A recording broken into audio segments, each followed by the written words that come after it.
My name is Daniel Parker, 36 years old, a software engineer living in Chicago. I'd been married to my wife, Emily, for 8 years. She was the kind of woman you couldn't help but admire, warm, graceful, funny, and the reason my world made sense.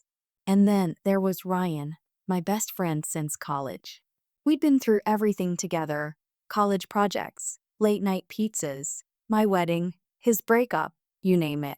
He was my brother in every sense except blood. If someone had told me a year ago that both Emily and Ryan would destroy me, I would have laughed it off. But life has a cruel sense of humor. It started like any other week. I remember that Thursday night vividly. I'd just come home from work, exhausted after a brutal day of client meetings. Emily was in the kitchen, humming softly as she stirred something on the stove. Ryan was there too, sitting on the counter, sipping a beer like he owned the place. "Hey man, you're late," he said with that familiar grin. "We started dinner without you." I smiled, tossing my briefcase on the couch. "Guess I'll forgive you, if there's still some food left." Emily turned and gave me that soft smile I'd fallen in love with. "Of course there is. Sit down, Danny."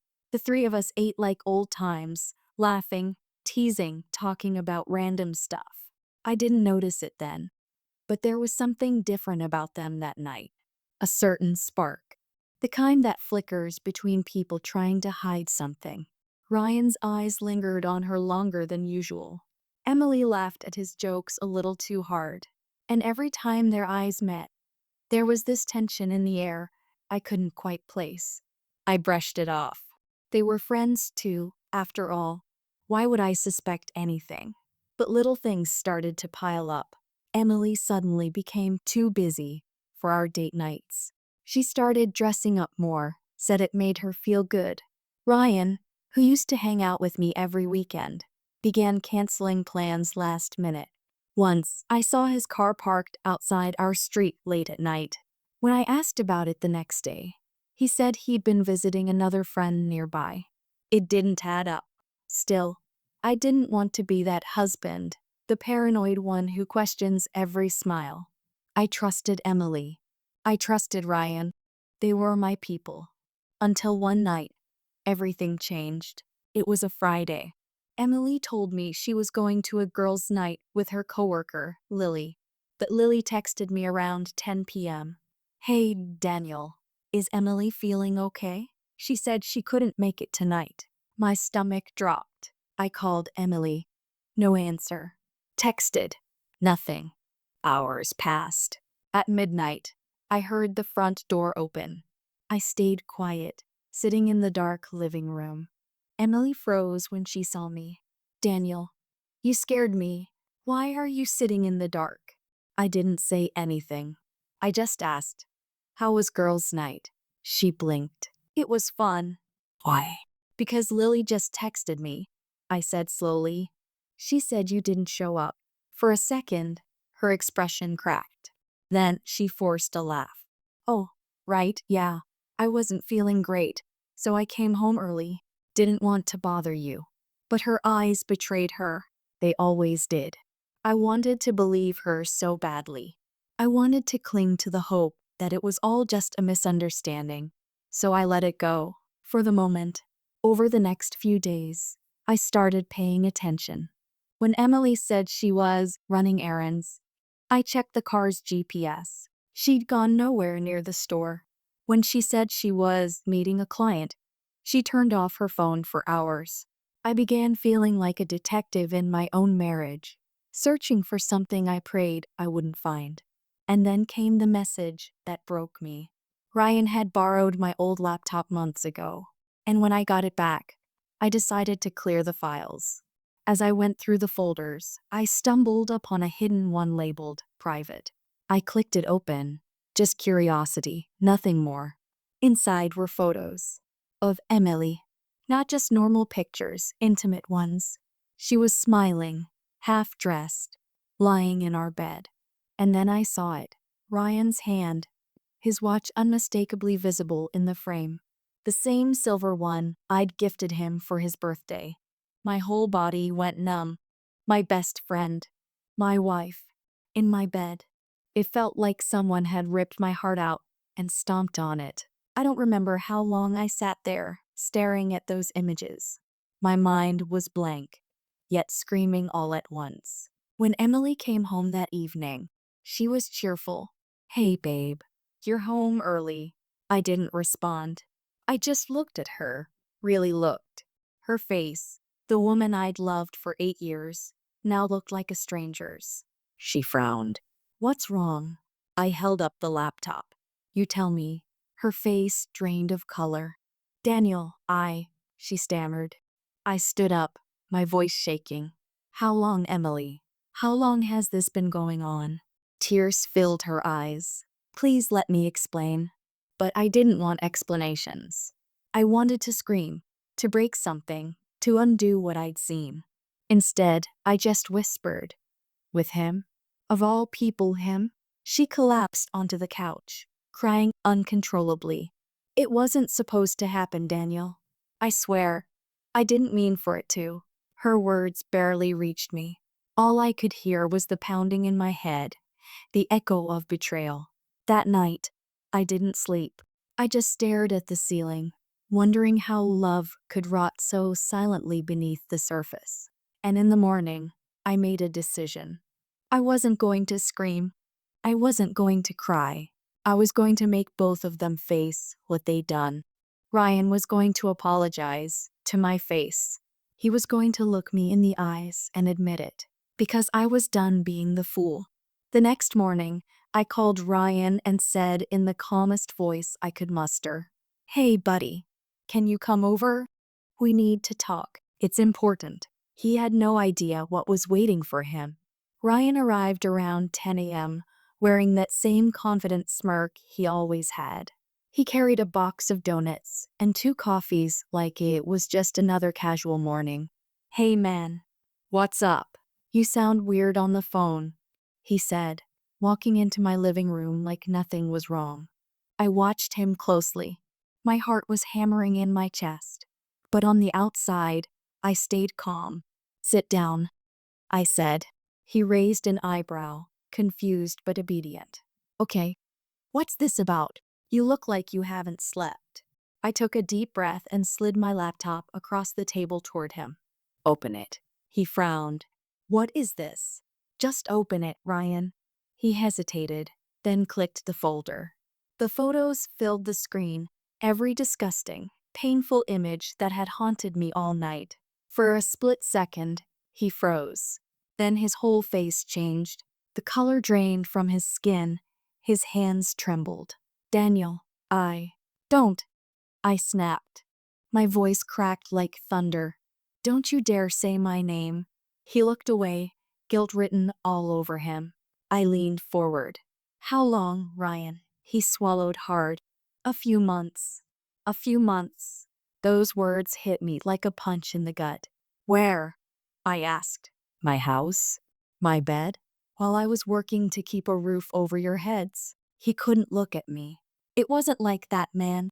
"It was exactly like that," I shouted, slamming my fist on the table. "You were supposed to be my brother, Ryan."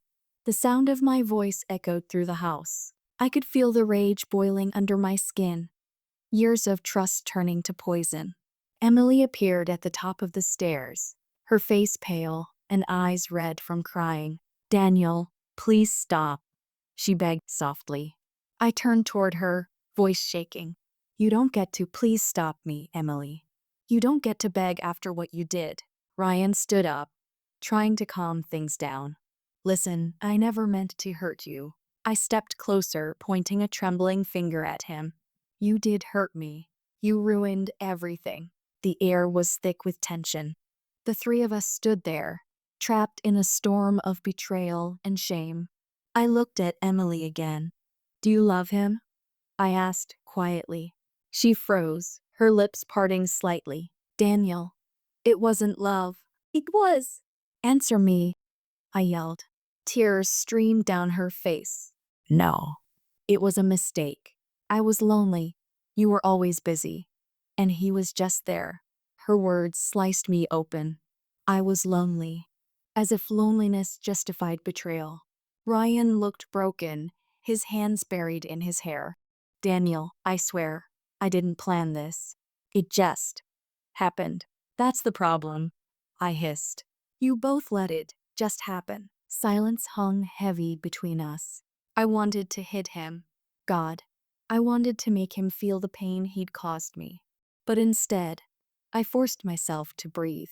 Get out, I said finally. Both of you. Ryan looked up, startled. Daniel, I said get out. Emily hesitated, tears running down her face. Where am I supposed to go? Anywhere that's not here, I snapped. You lost the right to call this place home. Ryan opened his mouth, then closed it again.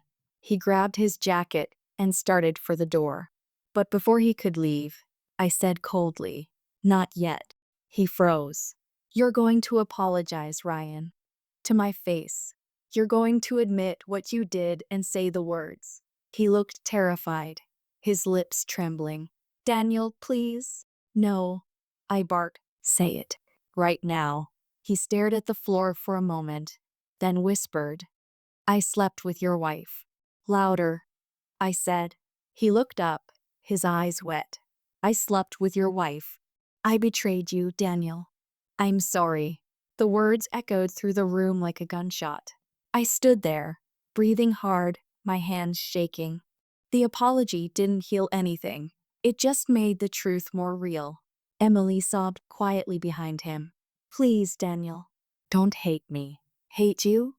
I whispered. I don't even know you anymore. She reached out to touch me, but I stepped back. Don't. Ryan wiped his face and turned to leave.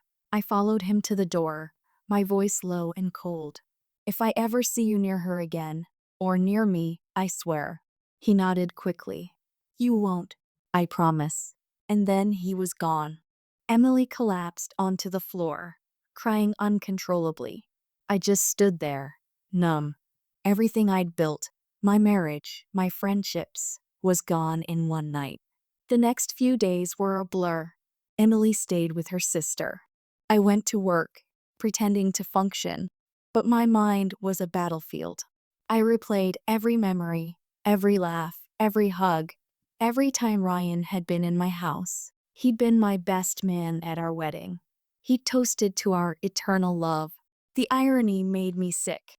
At night, I couldn't sleep. Every time I closed my eyes, I saw those pictures again. I heard Emily's voice saying, it was a mistake. Mistake. What a convenient word. A week later, Emily came back, asking to talk. I just want you to listen, she said softly, standing at the doorway like a ghost. Please. I nodded, mostly out of exhaustion. She sat down, hands shaking. It started after we lost the baby last year. I was broken, Daniel. You buried yourself in work. And I felt alone. Ryan was there. And I was weak. I know it's no excuse. But that's how it began. Her voice cracked, and tears rolled down her cheeks. I ended it weeks ago. I hated myself for it. I never wanted you to find out this way. Her words twisted my heart. Part of me wanted to comfort her. Another part wanted to scream. You could have come to me, Emily, I said bitterly. Instead, you went to him. My best friend. She sobbed harder. I know. I ruined everything. I sighed, exhausted. You're right about that. Then she whispered something that made my stomach drop. Daniel, I think I might be pregnant. I froze, my entire world spinning again. What did you just say? I whispered. Her trembling voice broke the silence. I don't know if it's yours or his. For a moment, I couldn't breathe. The words, I don't know if it's yours or his, kept echoing in my head like a cruel joke. Pregnant. My wife was possibly pregnant, with my best friend's child. I stared at Emily, unable to process what I just heard. She sat there trembling, her hands clutching her stomach, as if trying to protect something fragile. How far along are you? I managed to ask, my voice barely a whisper. She wiped her tears. I don't know yet. Maybe 6 weeks. 6 weeks. That meant it could go either way. Around that time, she and I had barely spoken, barely touched. The odds weren't in my favor. Something inside me snapped. So that's it, I said, standing up. You cheat on me, destroy our marriage, and now you're carrying his baby. Daniel, please, she cried. I don't know for sure. I'm scared too. I laughed bitterly. You're scared? Emily, I'm the one living in a nightmare. She tried to reach for my hand, but I pulled away. Don't touch me, I said coldly. You disgust me. She crumbled, sobbing into her hands. The next few days were torture. I couldn't eat, couldn't sleep, couldn't focus at work. Every time my phone buzzed, my heart jumped. Part of me hoped it was Emily saying the test came back negative. The other part wanted her gone forever. She texted me once. Doctor's appointment Friday morning. Will let you know.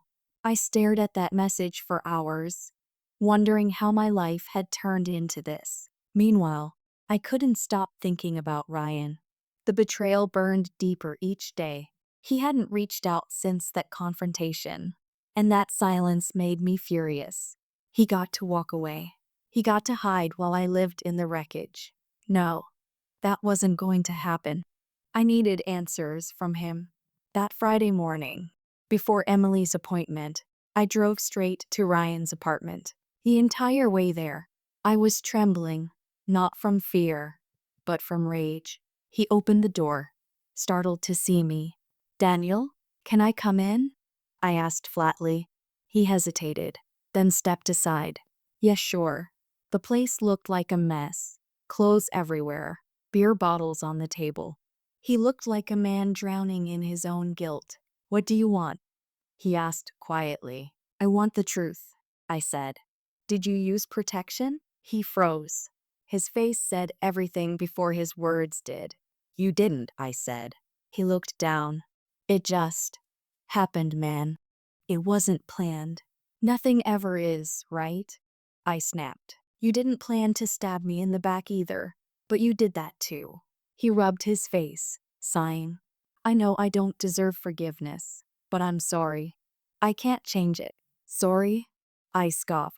You might have gotten my wife pregnant, and all you have is sorry? He clenched his jaw. What do you want me to say? I want you to tell me what she meant to you, I said sharply. Was it love? Was it just sex? He hesitated too long before answering. I cared about her. My blood boiled. You cared about her? I didn't mean for it to go that far, he said quickly. She was hurting, and I was there. We both made mistakes. Mistakes? I laughed bitterly. You were in my house, Ryan. My bed. You were supposed to be my brother. He said nothing, just stared at the floor, shame written all over his face. For a moment, I wanted to hit him, really hit him, but something inside me stopped. Violence wouldn't fix anything. It wouldn't make me whole again. So instead, I said coldly, if that baby turns out to be yours, you'll take responsibility. You'll face me like a manual. He nodded silently. I will. I turned to leave, but before I walked out, I said one last thing. You might have taken my wife, Ryan, but you'll never take my dignity. And I slammed the door behind me. Later that afternoon, Emily texted me again. The doctor confirmed I'm 6 weeks pregnant. They can't tell paternity until the test, but it'll take a few weeks. A few weeks. Weeks of agony, waiting to find out whether I was about to become a father, or a broken man watching his best friend's child grow inside his wife. That night, I drank for the first time in months. I sat alone in the living room, staring at our wedding photo. Emily looked so happy that day, her white dress glowing in the sunlight. And Ryan, he was right there, standing beside me as my best man, smiling like the devil he turned out to be. I hurled the frame against the wall. It shattered, the glass scattering across the floor like the pieces of my heart. Days passed. Emily and I barely spoke. But when we did, it was tense and cautious. She stayed with her sister while I stayed home, haunted by the memories of her laughter echoing in the halls. Then one night, she showed up at the door, looking pale and weak. "Can we talk?" she asked softly. I sighed. "What now?" She held out a small white envelope. "Something from the clinic. It's about the baby." I froze. My hands trembled as I took it from her. "Already?" She nodded. They rushed the results. I opened it slowly, my heart pounding so loud I could barely hear anything else. I scanned the paper once, twice, and then I saw it. Paternity results. 99.9% match Daniel Parker. It was mine. The breath I didn't realize I'd been holding came out in a rush. Tears stung my eyes. Emily broke down crying. "It's yours, Daniel. I swear. I didn't know until now." I sat down, overwhelmed with emotions I couldn't even name: relief, pain, anger, confusion. "It doesn't fix what you did," I said quietly, "but at least now I know the truth." She nodded, wiping her eyes. "I want to make it right. I'll do anything." I looked at her for a long moment, then said something that surprised even me.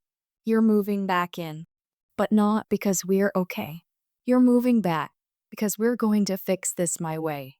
She looked up, confused. "What do you mean?" I leaned forward, my voice calm, but cold. "I'm not letting you or Ryan get away with what you did. You'll both face what you've done, and I'll make sure the world sees who you really are." Emily's eyes widened in shock. "Daniel, what are you planning to do?" I looked her dead in the eyes and said, "Revenge. The kind that hurts the way I've been hurt." Revenge isn't a movie where everything snaps into place with a montage and dramatic music. It's slower, meaner, and colder. It's the small, calculated moments that build pressure until something finally breaks. That's what I decided to do.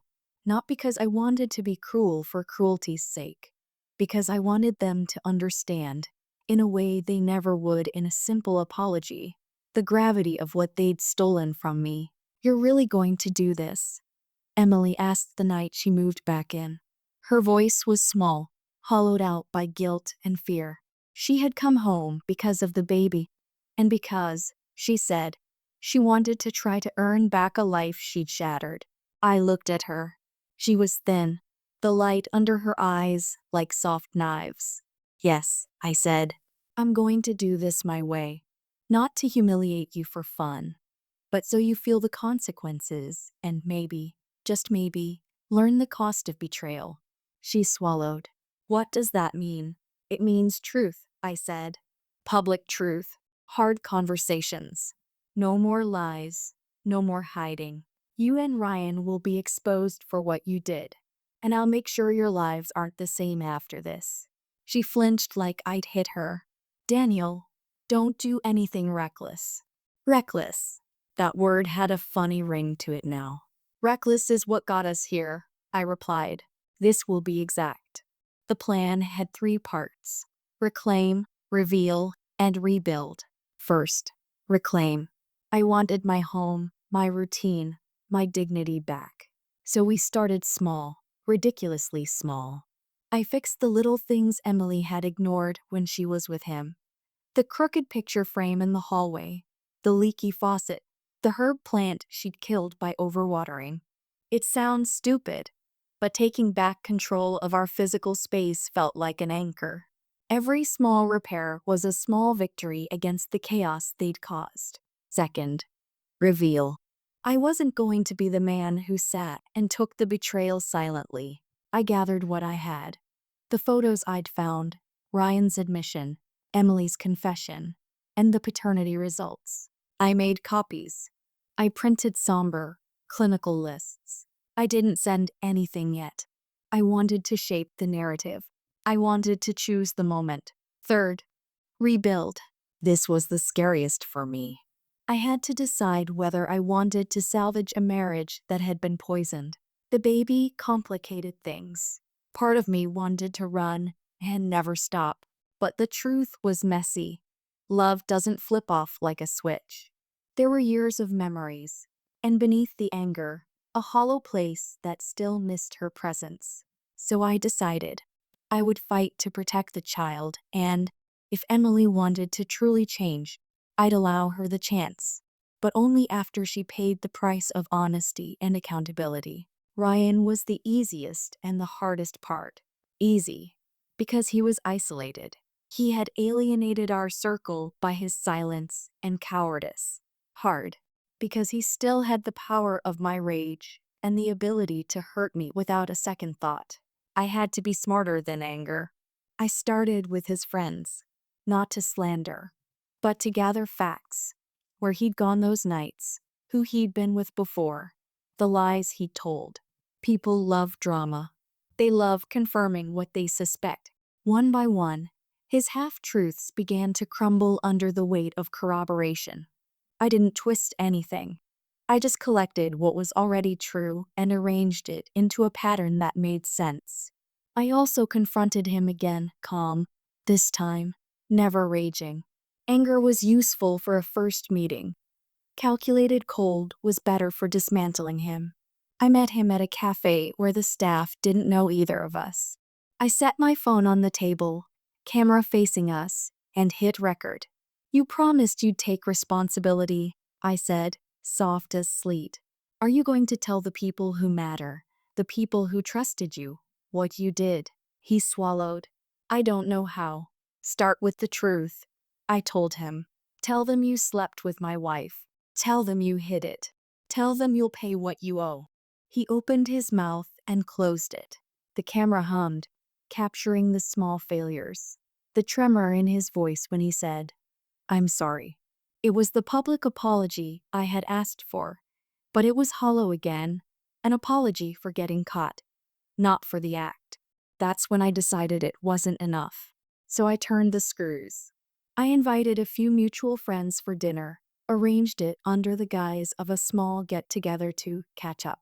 They came, awkward, curious. Ryan didn't know until the last minute that I had also asked him to come. I watched him walk into my living room, his face collapsing when he saw the identical expressions of shock and pity from people he once called family. I sat at the head of the table and told a story. Not the lurid, exact details, no need to devastate people for entertainment, but the outline, the factual spine. Late nights, texts deleted, promises broken. I watched the faces in front of me as each sentence landed. Ryan's hand trembled on his glass. Emily sat across the room, smaller than I'd ever seen her. When the murmurs started, when the questions came, I handed Ryan the space to speak. He stammered through an apology, the same one from the cafe, but amplified by dozens of eyes. The room was heavy. Friends who had stood by him now needed to take a step back. Some hugged me. Some didn't know what to do.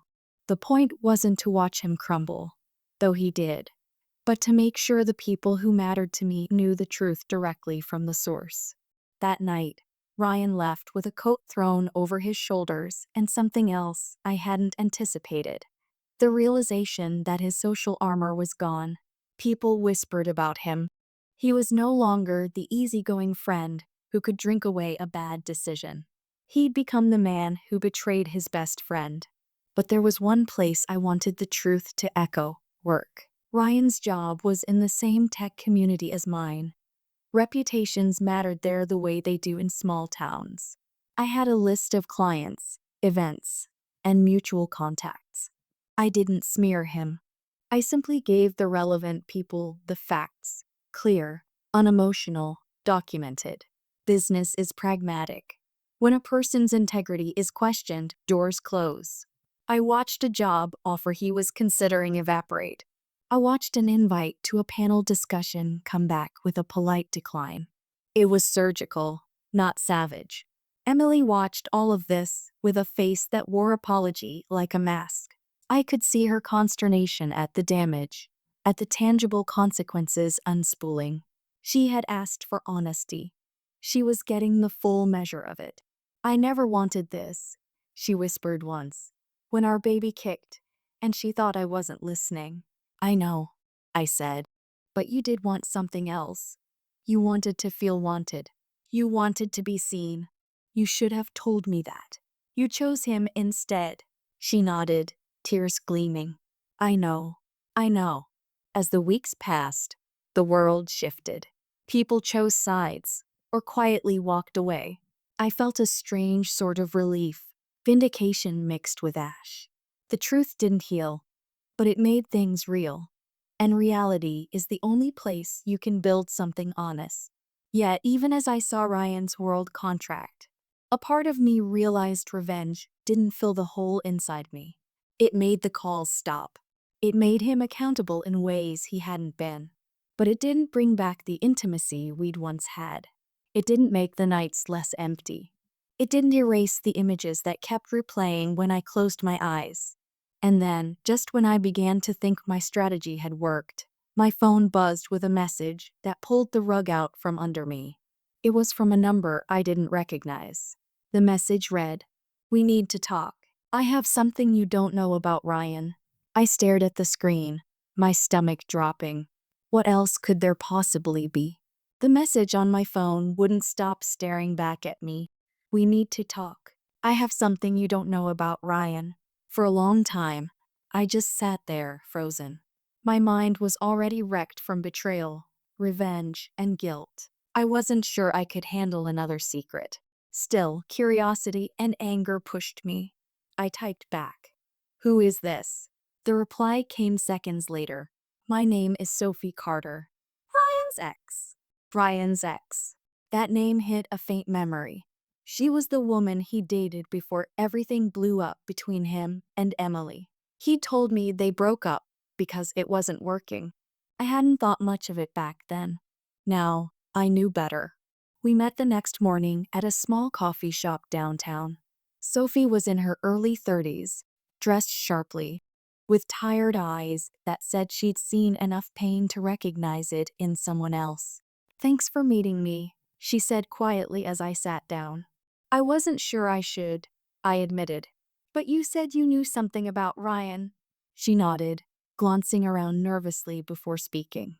"Ryan and I dated for almost 2 years. He cheated on me too. That didn't surprise me." "Figures," I muttered. But then she leaned in and said something that froze my blood. "It wasn't just you and Emily," she said. "There were others. Married women. Women he met through you." "What?" I asked sharply. She sighed. "Ryan had a pattern. He liked chasing what wasn't his. He used to brag about it to his friends, how he could steal happiness from anyone."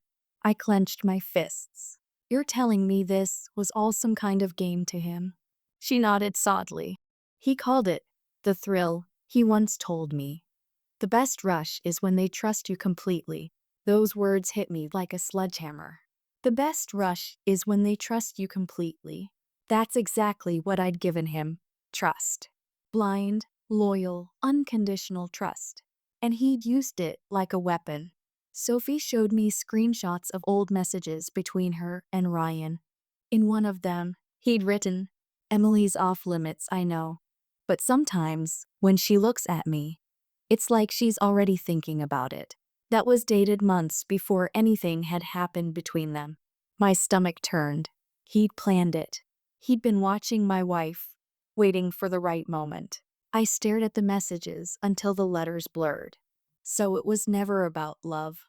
It was just conquest. Sophie nodded. "That's what he does. I thought you deserved to know the full truth." I thanked her, but as I left the cafe, I could barely feel my legs. Every step felt like walking through mud. This wasn't just betrayal anymore. It was calculated cruelty. When I got home, Emily was in the living room folding baby clothes, trying to fill the silence between us with small, fragile gestures of normal life. I stood in the doorway, clutching my phone. "We need to talk." She looked up, immediately sensing the tension. "What's wrong?" I sat across from her, my voice trembling with rage. "It wasn't an accident, Emily. Ryan planned it." Her eyes widened. "What do you mean?" I showed her the messages Sophie had given me. She read them slowly, then covered her mouth, tears spilling down her cheeks. Oh my God. He targeted you, I said bitterly. He saw your weakness, our distance, and he used it. He played both of us. She shook her head in disbelief. I thought. I thought we just fell into something stupid. But this is evil. I nodded. Yeah, it is. For the first time in months, we sat in silence, not as husband and wife, but as two victims of the same manipulator. Emily looked up at me, voice cracking. What are you going to do? I exhaled slowly. End it. For good. That evening, I sent Ryan a message. Meet me tomorrow. One last conversation. 6 p.m. Don't run. He replied after a long pause. If this is about Emily again, I'm done talking. I texted back. It's not about her anymore. It's about the truth. Come if you have any decency left. To my surprise, he agreed. We met at the old riverfront, the place where we used to hang out during college, drinking cheap beer and dreaming about the future. Now, it felt like a graveyard of everything good we'd once shared. He looked worn out, with dark circles under his eyes and a shadow of regret on his face. Daniel, he said quietly, I didn't think you'd still want to see me. Trust me, I said. I didn't want to. But you left me no choice. He frowned. What now? You've already ruined my reputation. My friends won't even talk to me. Good, I said. Now you know how it feels to lose everything. He looked down, guilt creeping into his expression. I know I can't fix what I did, man. But I'm sorry. I really am. Sorry doesn't mean much when it's rehearsed, I said. I talked to Sophie. His head snapped up. What? She told me everything. How you bragged about seducing married women. How you planned to come after Emily before anything happened. His face went pale. That's not. Don't lie, I barked. You targeted my wife. You made her believe you cared, when all you wanted was to destroy what I had. He stepped back, eyes wide. Daniel, No, I said, stepping closer. You don't get to talk. You don't get to twist this anymore. For a long moment, we just stood there, the sound of the river rushing between us like a heartbeat. Finally, I said quietly, you're going to record something for me. Right here, right now. He looked confused. What? A confession, I said. You're going to tell the truth. Not the pretty version you told everyone else. The real one. He hesitated. Daniel, do it, I said coldly, holding up my phone. Or I'll make sure everyone sees the messages. Every disgusting thing you said. He swallowed hard, then began to speak. His voice shook. My name is Ryan Thompson. I betrayed my best friend, Daniel Parker. I slept with his wife, knowing what I was doing. It wasn't love, it was manipulation. I took advantage of both of them. I'm sorry for everything I did. When he finished, I stopped recording and slipped the phone into my pocket. Now you can disappear, I said. Because if I ever see you again, that video goes public. He nodded, broken. You'll never see me again. And then he walked away, his figure shrinking into the dim glow of the city lights. That night, I came home to Emily sitting on the couch, her hands on her stomach. She looked up, her eyes full of uncertainty. It's over, I said simply. What did you do? Made him face what he did. Made him confess. She nodded slowly, tears sliding down her face. So what happens now? I sat beside her, staring at the tiny baby clothes folded neatly on the coffee table. I don't know, I said honestly. I still don't know if I can ever forgive you, but I won't let our child grow up in hate. She reached for my hand cautiously. Thank you. We sat there in silence, two people bound by pain, but still connected by something fragile. Maybe guilt, maybe hope. As the night deepened, I realized revenge hadn't healed me. It hadn't erased the scars, but it had given me closure. Sometimes, closure isn't peace. It's simply knowing you faced the truth head on and survived it. And as I watched Emily drift to sleep, her hand resting gently on her belly.